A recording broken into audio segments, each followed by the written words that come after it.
దేవుడు ఈ ఆదివారము దేవుడు మనతో మాట్లాడుతున్నటువంటి మాట, మోసము చేయువాడు నా ఇంట నివసింపరాదు. మోసము చేయువాడు నా ఇంట నివసింపరాదు. ఇల్లనగా ఏంటిది? దేవుని మందిరం. మోసం చేసేవారు నా మందిరానికి రావద్దని దేవుడే చెప్తున్నాడు. స్తోత్రం చెప్తారా ఒకసారి గట్టిగా? నేను చెప్పట్లేదు, దేవుడు చెప్తున్నాడు. ఎవరైతే మోసం చేస్తారో ఆ మోసం చేసేవారు దేవుని మందిరానికి రాకూడదని దేవుడు చెప్తున్నాడు. ఎందుకంటే మోసం చేసేవారు దేవుని మందిరంలో ఉంటేనంట అది ఇంకా మోసమేనంట. ఇంకా దేవుడు ఎదిగిస్తా ఉంటే ఏం చేస్తారంట, వాళ్ళు ఆ మాటలు ఈ మాటలు చేసి మోసకరంగా దేవుని సన్నిధిలో ఎదగనీయకుండా వాళ్ళ మాదిరిగానే విలన్ చేస్తారంట. స్తోత్రం చెప్తారా ఒకసారి గట్టిగా? అందుకనే దేవుడు సెలవిస్తున్నటువంటి మాట, మనము మోసపు మాటలు విని దేవునికి మనము దూరం కాకుండా ఎప్పుడైతే మనం జీవిస్తామో మన కుటుంబాన్ని దేవుడు ఆశీర్వదించడం మొదలు పెడతాడు. స్తోత్రం చెప్తారా ఒకసారి గట్టిగా? ఇంకొకసారి గట్టిగా చెప్తారా? మోసములో ఉంటే మాత్రము ఆ కుటుంబం ఎదిగినా కూడా అంతం వరకు ప్రభు రాజ్యములో చేర్చబడద్దు. స్తోత్రం చెప్తారా ఒకసారి గట్టిగా? చదవండి, దేవుని వాక్యంలోనికి మనం వెళ్దాం. దేవుని వాక్యంలోనికి మనం వెళ్దాం. కీర్తనల పుస్తకము 101 కీర్తన 7వ వచనం. 101 కీర్తన 7వ వచనం. మోసము చేయువాడు నా ఇంట నివసింపరాదు. అబద్ధము లాడుటవాడు నా కన్నుల ఎదుట నిలవడు. చాలా మంది అబద్ధాలు ఆడుతా ఉంటారంట. అయితే దేవుని దృష్టిలో అబద్ధం ఆడేవాడు దేవుని సన్నిధిలో నిలబడకూడదని దేవుడు చెప్తున్నాడు. ఇది ఒక కఠినమైనటువంటి చివరి దినములో దేవుడు మనతో మాట్లాడుతున్నాడు. అబద్ధములు ఆడి మోసం చేయాలని ఆశపడినటువంటి వారు నా సన్నిధికి రాకూడదని దేవుడే చెప్తున్నాడు. అలాంటి వాళ్ళు ఎవరైనా ఉంటే త్వరగా వెళ్ళిపోవటం మంచిది. ఎందుకంటే దేవుడు ఒక శిక్ష వేశాడంటే ఆ శిక్షను నువ్వు భరించలేవు. అందుకని ఒకవేళ అలాంటి వాళ్ళు ఉన్నారేమో దేవుడు మాట్లాడుతూ ఉన్నాడు. మైకు తరంగాలలో దేవుని వాక్యము వెల్లడవుతుంది. ఇలాంటి మోసము అబద్ధము చేసే వాళ్ళంతా దేవునికి విరోధమైన పనులు చేయాలని ఆశపడుతున్నటువంటి వారిని అందరినీ దేవుడు గద్దిస్తున్నాడు. ఇకనైనా మీరు మారు మనసు పొంది ఆ మోసమంతా తీసివేసి, అయ్యా నీ సన్నిధిలో పవిత్రురాలుగా నేను నిలబడతానయ్యా, నీ రాకడ పరంతరము వరకు నీ సన్నిధిలో నేను నిలబడతానయ్యా అని నువ్వు ఎప్పుడైతే దేవుని ఎదుట కోరుకుంటావో దేవుని బిడ్డలారా, దేవుడు ఆయన రాజ్యములో నిన్ను చేస్తాడు. ఈ భూమి మీద ఏది తక్కువ కాకుండా నా దేవుడు నిన్ను సమృద్ధిగా దయచేస్తాడు. స్తోత్రం చెప్తారా ఒకసారి గట్టిగా? చదవండి, సామెతల పుస్తకము. మోసం చేసేవారు ఎవరంట? సామెతల పుస్తకము 11వ అధ్యాయము 18వ వచనం. భక్తిహీనులని భక్తిహీనుల సంపాదన వానిని మోసము చేయును. నీతిని విత్తువాడు శాశ్వతమైన బహుమానము నొందును. శాశ్వతమైనటువంటి బహుమానాన్ని పొందుతాడు. భక్తిహీనుల సంపాదన మోసం చేస్తాదంట. భక్తిహీనంగా నువ్వు సంపాదించిన సంపాదన అంట అదంతా మోసమే చేస్తుందంట. రేపు పరిస్థితుల్లో నువ్వు భక్తిహీనత కలిగి ఎంత సంపాదించినా కూడా ఆ సంపాదన దేవుని ఆశీర్వాదం నీ కుటుంబంలో ఉండదని దేవుడు మనతో సంతోషంగా దేవుడు నీతో మాట్లాడుతున్నాడు. స్తోత్రం చెప్తారా ఒకసారి గట్టిగా? స్తోత్రం, స్తోత్రం, ఇంకొకసారి గట్టిగా చెప్తారా? స్తోత్రం. అయితే నా ప్రభు మోసం చేసే వాళ్ళు భక్తిహీనులు. అంటే దేవుని నమ్ముకుంటారు, దేవునితో ఉంటారు, అబద్ధాలు ఆడుతారు, దేవుడు చెప్పినటువంటి మాటలు మీరు లెక్క చేయకుండా తిరుగుతూ ఉంటారు. స్తోత్రం చెప్తారా ఒకసారి గట్టిగా? స్తోత్రం, స్తోత్రం, స్తోత్రం. ఈ భక్తిహీనులు ఎవరంటే దేవుని సన్నిధిలో పరిచర్య ఉంది, ఆ పరిచర్య చెయ్యాలని ఆశ కలిగి ఉంటారు. వచ్చే వాళ్ళని ఏం చేస్తారంటే ఈ భక్తిహీనులుగా నటించి వాళ్ళను చెడగొడతారు.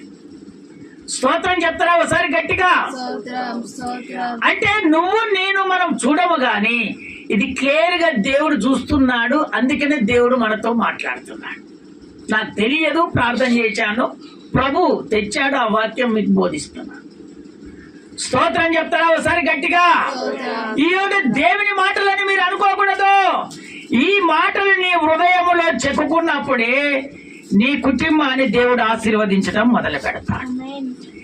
నీతిగా నువ్వు ఏ ఇత్తనం వేసినా కూడా దేవుడు అది ఫలింపజేస్తాడని దేవుడు చెప్తున్నాడు. కొంతమంది భక్తిహీనుల కంటే దొంగతనాలు చేసి సంపాదిస్తారు, దేవుని పేరు పెట్టుకొని సంపాదిస్తారు. వింటున్నారా దేవుని బిడ్డలారా? ఇవన్నీ అంట దేవునికి ఇష్టమైనటువంటి కావంట. ఏదో ఒక రోజు అవన్నీ పోతాయట. కానీ దేవునికి ఇష్టంగా నీతిగా సంపాదించినటువంటిదంట దేవుని ఆశీర్వాదం ఆ కుటుంబంలో ఉంటుందని దేవుడు చెప్తున్నాడు. అందుకనే ఇప్పుడు మోసమైనటువంటి పనులు ఎవరు చేస్తారంటే భక్తిహీనులు.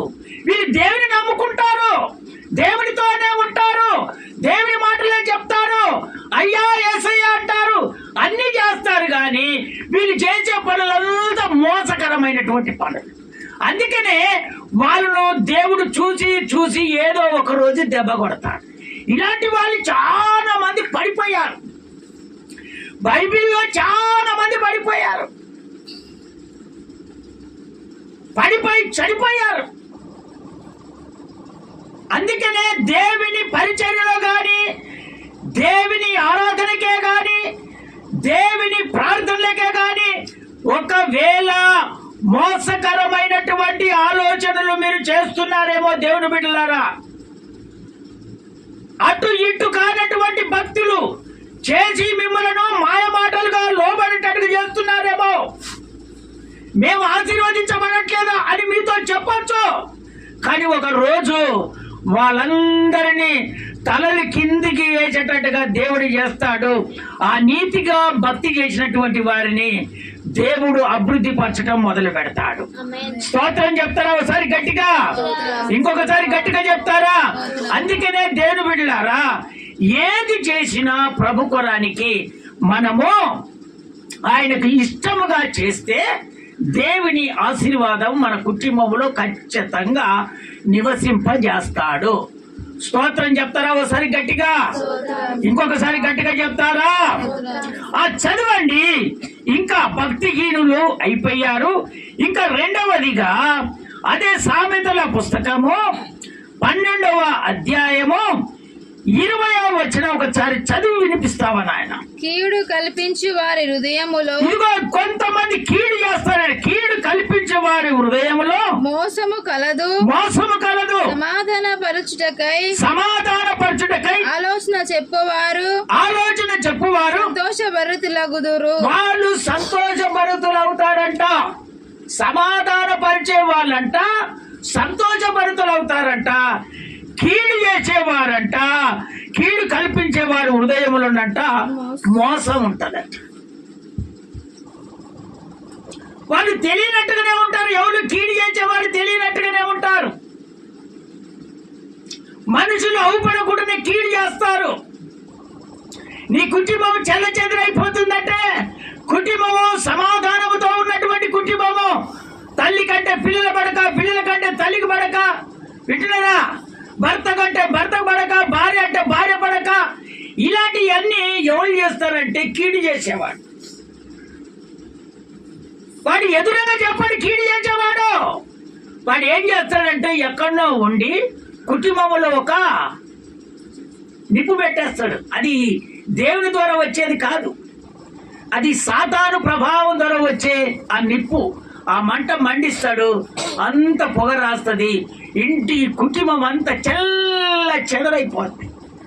స్తోత్రం చెప్తారా ఒకసారి గట్టిగా? వీడెవడో తెలుసా? కీడు కల్పించేవాడు. ఆయన హృదయంలో ఎప్పుడు మోసమే. ఎవరిని మోసం చేయాలి, ఏ కుటుంబాన్ని భంగం చేయాలి, ఏ కుటుంబం సమాధానంగా ఉంది, ఈ కుటుంబాన్ని ఎప్పుడు మోసం చేయాలి, వారి కనుదృష్టి అంతా అదే ఉంటుందట. వీడేంటంటే కీడు చేసేవాడు, వీని పరిస్థితి అంతా కీడు చేసేవాడు. ఈ మాట తీసి ఆ మాట, ఆ మాట తీసి ఈ మాట, నిబ్బరంగా ఉండి వాడు ఏ కీడు నేను చెయ్యట్లేదని అంటాడు. కానీ ఇదంతా ఎవరికి తెలుస్తుంది? దేవునికి తెలుస్తుంది. ఒక్కసారి స్తోత్రాలు చెప్తారా గట్టిగా? ఇంకొకసారి గట్టిగా చెప్తారా? అందుకనే దేవుని బిడ్డారా, కీడు మానేసి, మోసం చేసేది మానేసి, నువ్వు సమాధాన పరిచేవారిగా నువ్వు ఉంటే నీ కుటుంబాన్ని నా దేవుడు అభివృద్ధి పరుస్తాడు. స్తోత్రం చెప్తారా ఒకసారి గట్టిగా? దేవుని కీడు చేయొద్దు, దేవుని బిడ్డల కీడు చేయొద్దు. దేవుని అంగీకరించి సత్యోచంగా జీవిస్తున్నటువంటి కుటుంబానికి నిప్పు పెట్టకూడదు, మోసం చేయకూడదు. ఆ కుటుంబాన్ని ఆశీర్వదించాలని నువ్వు ప్రార్థన చేయాలి, ఆ కుటుంబం దీవించబడాలని నువ్వు ప్రార్థన చేయాలి. ఈ విధంగా ఎప్పుడైతే నువ్వు చేస్తావో నీ కుటుంబాన్ని నా దేవుడు అభివృద్ధి పరచడం మొదలు పెడతాడు. స్తోత్రం చెప్తారా ఒకసారి గట్టిగా? ఇంకొకసారి గట్టిగా చెప్తారా? చదవండి, ఇంకొక మాటల్లోనికి మనం వెళ్తాం. భక్తిహీనులు అయిపోయాది, కీడు అయిపోయింది.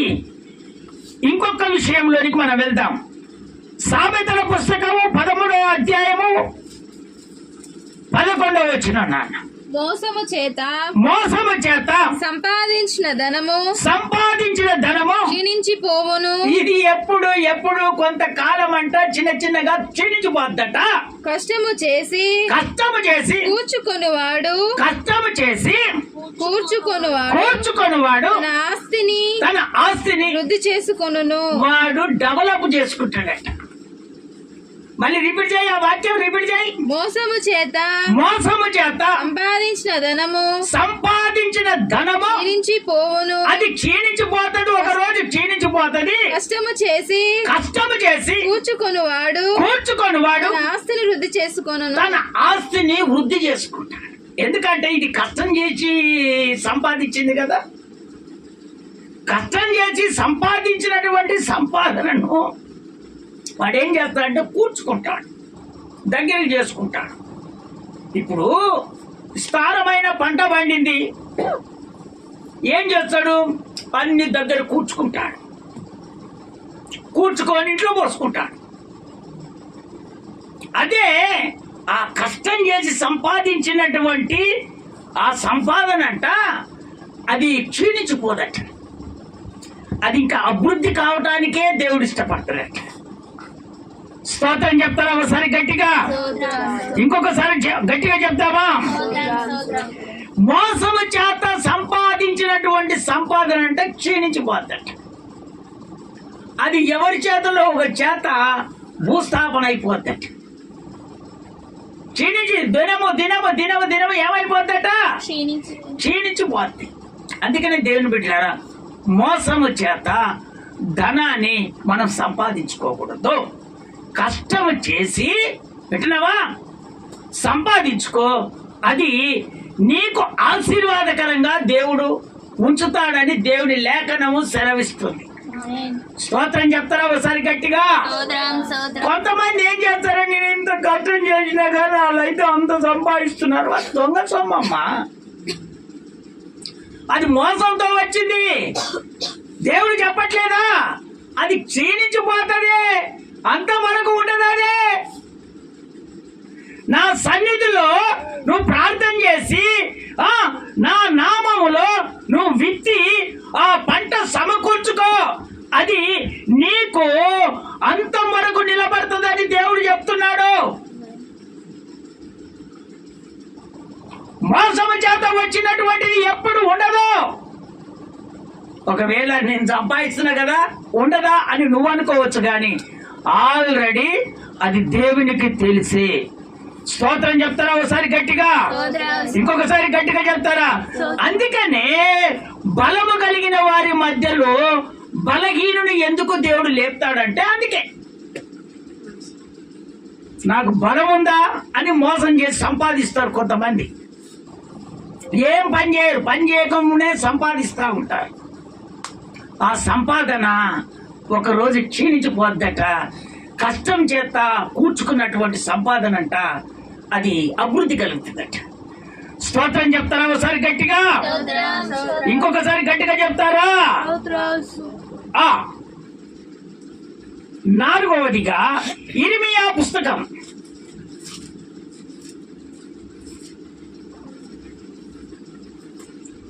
29వ అధ్యాయము 8వ వచనం. ఇజ్రాయేలు దేవుడను సైన్యములకు అధిపతి యెహోవా సెలవిచ్చుచున్నాడు. ఇదిగో ఇలాగు సెలవిస్తున్నాడు, మీ మధ్యనున్న ప్రవక్తల చేతనైనను మంత్రుల జ్ఞానము చేతనైనను మీరు మోసపోకుడి. మీలో కలలు కనువారి మాటలు వినకుడి. దేవుడు చెప్తున్నటువంటి మాట. వీళ్ళంతా ఎవరంటే, నీకు ఆడ దొరుకుతుంది ధనము, ఇంకో ఈడ దొరుకుతుంది ధనము, నువ్వు నా దగ్గర చేయి చూపించుకో నీకంత ఆశీర్వాదం కలుగుతుందని కొంతమంది ఇలాంటి ప్రవక్తలు ఉంటారట. స్తోత్రం చెప్తారా ఒకసారి గట్టిగా, ఇంకొకసారి గట్టిగా చెప్తారా? దేవుని పేరు చెప్పుకొని మంత్ర విజ్ఞలు అవలంబించినటువంటి వాళ్ళు కూడా ఉన్నారట, దేవుడు చెప్తున్నాడు.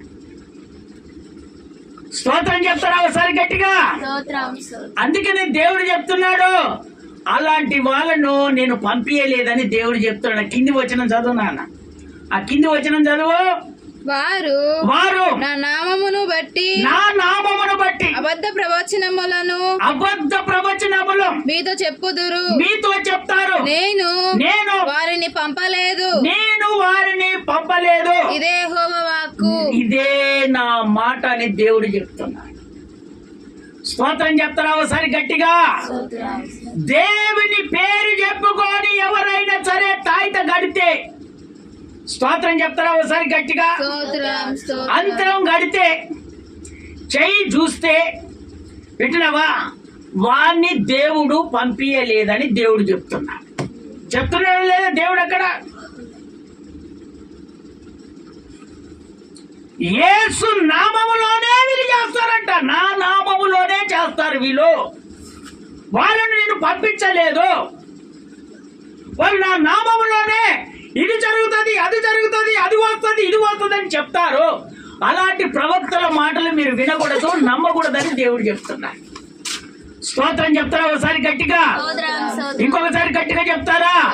అందుకనే దేవుని బిడ్డలారా, దేవుని అంగీకరించి బ్రతుకుతున్నటువంటి మనము కొన్ని విషయాలలో కొన్ని ఇలాంటివన్నీ లేస్తా ఉంటాయి.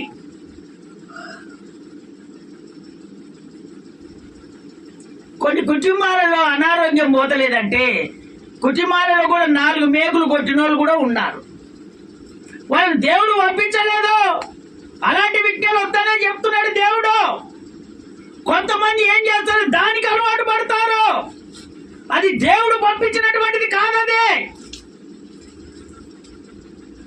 దేవుడు పంపించినటువంటి ఆ దైవజనులు, ఆ ప్రవక్తలు ఏ విధంగా ఉంటారంటే, మాట చెబితే ఆ మాట ఖచ్చితంగా జరుగుతుంది. స్తోత్రం చెప్తారా ఒకసారి గట్టిగా? ఇంకొకసారి గట్టిగా చెప్తారా? ఇదిగో ఈ రోజు దేవుడు నీతో మాట్లాడుతున్నాడంటే అది ఏదో ఒక రోజు జరగాలి. అది ప్రవక్తను దేవుడు పంపించినట్టు. స్తోత్రం చెప్తారా ఒకసారి గట్టిగా? ఇంకొకసారి గట్టిగా చెప్తారా? ఇంకొంతమంది ఏమంటారో తెలుసా? ఈ రోజు మాట్లాడిండే కదా దేవుడు, మరి ఈ రోజు జరగలేదు కదా అని కొంతమంది అంటారు. అంటారా అనరా అమ్మా? అంటారా అనరా? అందుకనే దేవుని బిడ్డలారా, అది మనము ఆలోచన పెట్టుకోకూడదు. దేవునితో నిరీక్షణ కలిగి ఉంటే అది ఒక రోజు దేవుడు మాట్లాడింది ఖచ్చితంగా దేవుడు మనకు జరిపిస్తాడు, నెరవేర్పు జరిగిస్తాడు. స్తోత్రం చెప్తారా ఒకసారి గట్టిగా? ఇంకొకసారి గట్టిగా చెప్తారా? మీ దైవజనుడు మాట్లాడినవి జరుగుతున్నాయా, జరగట్లేదా? మరి అందరికి తెలవాలిగా, తెలవట్లేదుగా. అందుకనే కొంతమంది ఇలాంటి ప్రవక్తలు ఉంటారు, వాళ్ళు దేవుని ద్వారా పంపబడినటువంటి వాళ్ళు. కొంతమంది ఉంటారు వాళ్ళ స్వార్థం కొరానికి వాళ్ళు వచ్చినటువంటి వాళ్ళు. దేవునితో పని ఉండదు వాళ్ళతో, ధనముతో సంపాదనతో పని. ఇంకోసారి స్తోత్రాలు చెప్తారా గట్టిగా? ఆ మాట మళ్ళీ రిపీట్ చేయి, అండర్ గ్రౌండ్ చేసుకోవాలి. ఈ మాటలన్నీ మీరు ఖచ్చితంగా ఒక రోజు నేనే అడగొచ్చు మిమ్మలను. మళ్ళీ చదువు, అదే మాట చదువు. ఇజ్రాయేలు దేవుడను, ఇజ్రాయేలుకు దేవుడను, సైన్యములకు అధిపతినగు యెహోవా ఇలాగు సెలవిచ్చుచున్నాడు. మధ్యనున్న ప్రవక్తల చేతనైనను, మన మధ్యలో ఉన్న ప్రవక్తల చేతనైనను, జ్ఞానాల చేతనైన, మంత్రుల జ్ఞానము చేతనైనను మీరు మోసపోకుడి, మీలో కలలు కను మాటలను వినకుడి. వారు నా నామమును బట్టి అబద్ధ ప్రవచనములను మీతో చెప్పుదురు. నేను వారిని పంపలేదని స్వయంగా దేవుడే చెప్తున్నాడు. స్తోత్రం చెప్తారా ఒకసారి గట్టిగా? వీళ్ళంతా దేవునికి మోసం చేసేవాళ్ళు. పరిశుద్ధత కలిగి జీవిస్తున్నటువంటి దేవుని బిడ్డలను మోసం చేసేవాళ్ళు. ఆత్మీయతగా వెదిగే బిడ్డలను మోసం చేసేవాళ్ళు.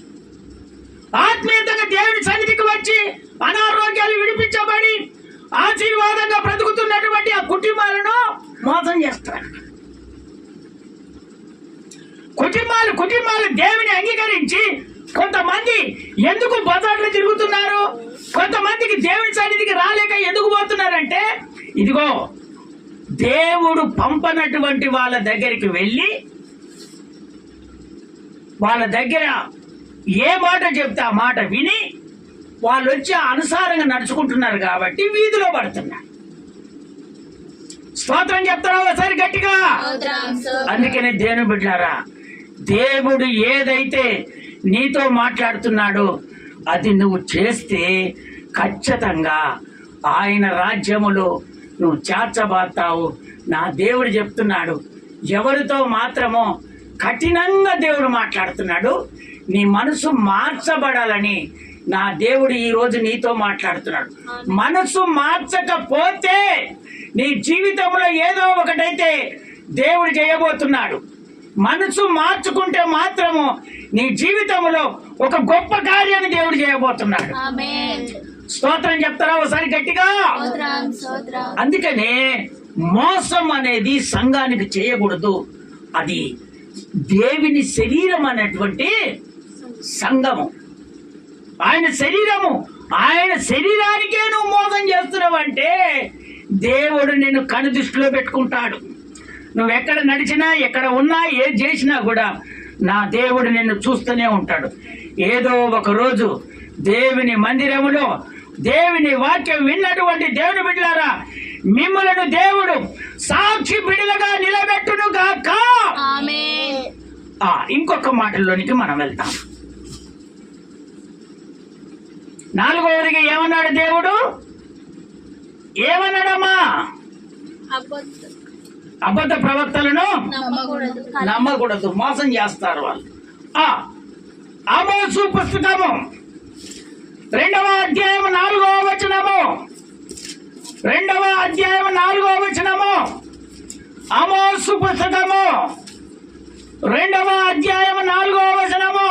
యెహోవా యెహోవా సెలవిచ్చినది ఏమనగా సెలవిచ్చినది ఏమనగా యూదా యూదా 3 సార్లు 4 సార్లు చేసిన దోషములను బట్టి నేను తప్పకుండా వారిని శిక్షింతును. చూచావా, దేవుడు ఖచ్చితంగా 3 సార్లు 4 సార్లు చేసిన దోషాన్ని బట్టి ఖచ్చితంగా శిక్షిస్తాను. ఎలా అనగా వారు తమ పితరులు అనుసరించిన అబద్ధములను చేపట్టి మోసపోయి యెహోవా ధర్మశాస్త్రమును విసర్జించి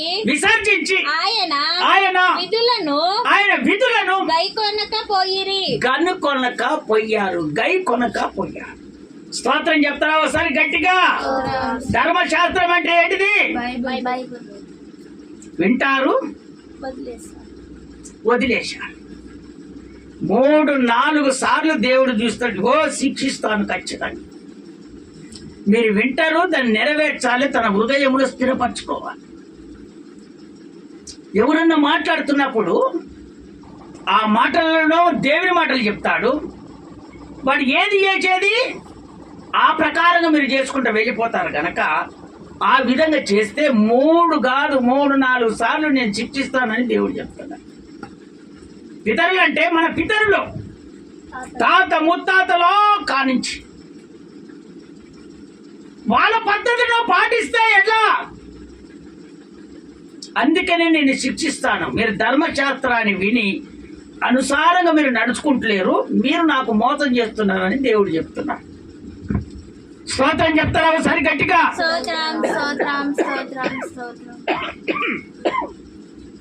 అందుకనే నేను మిమ్మల్ని శిక్షిస్తానని దేవుడు చెప్తున్నా.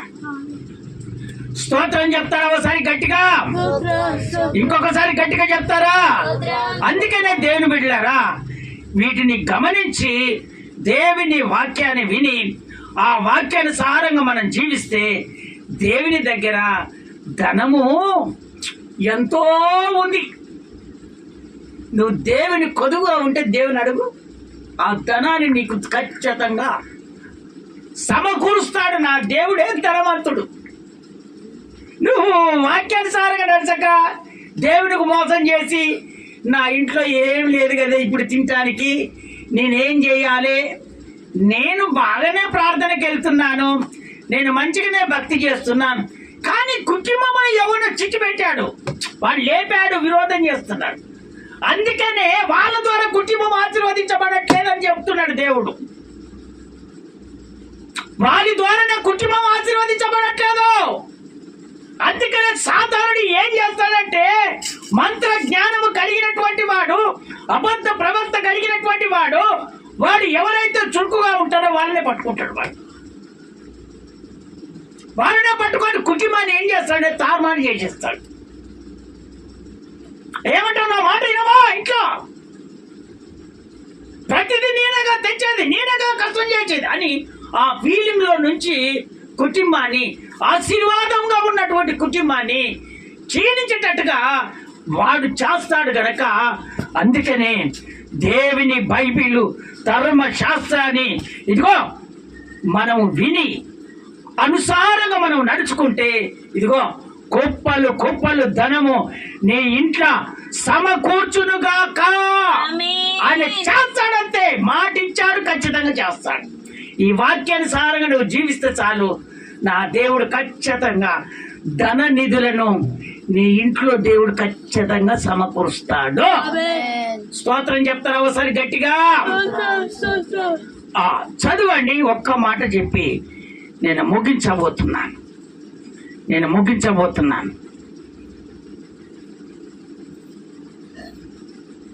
లూకా సువార్త లూకా సువార్త 21వ అధ్యాయం 8వ వచనం. ఆయన మీరు మోసపోకుండా తప్పకుండా చూచుకొనుడి. చూచుకొనుడి. అనేకులు అనేకులు నా పేరట ఎవరి పేరట? నా పేరట వచ్చి వచ్చి నేనే నేనే ఆయనననియు ఆయనననియు కాలము కాలము సమీపించననియు సమీపించననియు చెప్పుదురు. చెప్పుదురు. మీరు మీరు వారి వారి వెంబడి పోకుడి. వారి వెంబడి మీరు పోకూడదని దేవుడు చెప్తే మీరే వెళ్తారు. ఎందుకు ఇంట్లో ఉన్న పిల్లలు కూడా పంపిస్తూనే ఉంటారు. ఇంట్లో ఏం దొరకదు. ఇంట్లో ఆహారం లేకుండా ఉంటాము తల్లులారా. ఇంట్లో అన్నం లేకుండా ఉంటారా ఈ జనరేషన్లో? ఒక బగారికి ఇష్టపడతాడు, ఒక బిర్యానీకి ఇష్టపడతాడు, ఒక తాగుడికి ఇష్టపడతాడు. ఇవన్నీ ఏంటివి? దేవుని అంగీకరించి దేవుని దగ్గర మోకాలు ఉంటే దేవుడు అలాంటిది నీకు సమకూర్చడా. నువ్వు ఒక్కరు తినడం కాదు, నీ కుటుంబం అంతా తినేటట్టుగా నా దేవుడు చేయడా. అందుకనే దేవుని బిడ్డలారా, అలాంటి వారిని వెంబడించమంటున్నా యమనించొద్దంటున్నా దేవుడు. వెంబడించకుడి. వాళ్ళు నా పేరు మీదనే వస్తారు, నేనే అని చెప్తానని చెప్తున్నాడు. వాక్యము కొంతమందికి తెలియక స్కూల్కు పోయినప్పుడు స్నేహితుల ద్వారా, కాలేజీకి వెళ్ళినప్పుడు కాలేజీ పిల్లల ద్వారా వీరంతా ఏం చేస్తారంటే సత్యములో జీవిస్తున్నటువంటి వారు ఆ మాటలకు ఆకర్షితులై దేవునికి దూరంగా ఉండి వాళ్ళ స్నేహానికి మందిరానికి దూరం దూరం దూరం దూరం అయిపోతారు. స్తోత్రం చెప్తారా ఒకసారి గట్టిగా? ఇంకొకసారి గట్టిగా చెప్తారా? ఏముందిరా నువ్వు ఆడికి పోతేది? ఆడికి పోతే అయ్యగారులే ఆశీర్వదించబడుతున్నారు. మీరు పోయి ఏం చేస్తారు? మీరు పోయి ఆడ ఉన్నందుకే అక్కడి నుంచి డబ్బులు వస్తున్నాయి. స్తోత్రం చెప్తారా ఒకసారి గట్టిగా? మరి ఎక్కడి నుంచి వస్తున్నాయి మీ అయ్యగారికి డబ్బులు? ఎక్కడి నుంచి వస్తున్నాయి డబ్బులు? అయ్యగారు ఎక్కడి నుంచి వస్తున్నాయి? దేవుడిస్తే వస్తాయి. మరి ఎక్కడి నుంచో అయినా అయ్యగారికి డబ్బులు వస్తాయా? అమ్మా ఎక్కడి నుంచి అయినా వస్తాయా అయ్యగారికి డబ్బులు? స్తోత్రం చెప్పారా? రాంగ్ ఇన్ఫర్మేషన్ మీరు చెప్పారు. ఇదిగో వచ్చే వాళ్ళు ఉంటారు, డబ్బులు వేరే నుంచి తెచ్చుకునే వాళ్ళు ఉంటారు, దేవునితో కష్టపడి బ్రతికే వాళ్ళు ఉంటారు. స్తోత్రం చెప్తారా ఒకసారి గట్టిగా? దేవునితో కష్టపడి బ్రతికే వారికి డబ్బు ఎప్పుడు సమృద్ధిగా ఉంటుంది, కానీ వాళ్ళకు అప్పటికప్పుడే సమకూర్చబడతాయి. ఇప్పుడు వచ్చే సొమ్ము కట్టలు కట్టలు వచ్చేస్తాయి. అది వేరు, ఇది వేరు. అయితే నువ్వు చేసే భక్తి ఏంటంటే నువ్వు సత్యములో జీవిస్తున్నావు కాబట్టి, దేవుడితో ఉంటున్నావు కాబట్టి నీవు కొదువుగా లేకుండా దేవుడు చేస్తాడు, కానీ కుటుంబంలో మిలిగి సంపాదన ఎప్పుడూ ఉండదు. స్తోత్రం చెప్తారా ఒకసారి గట్టిగా? ఇంకొకసారి గట్టిగా చెప్తారా? అందుకనే దేవుని బిడ్డలారా, అందరము మనమంతా ఆయన రాజ్యములో చేర్చబడేటట్టుగానే మనం ఉండాలి తప్ప మనకు ఈ భూమి మీద ఏది ఏది అవసరం లేదు. మనకు ఒకవేళ కావాలంటే దేవుడే మనకు అనుగ్రహిస్తాడు. స్తోత్రం చెప్తారా ఒకసారి గట్టిగా? అందుకని వాళ్ళను వెంబడించకూడదని దేవుడు చెప్తున్నాడు. ఆ కింది వచనం చదువు నాన్న, మళ్ళా ఆ మాట చదువు. కింది వచనం, మీరు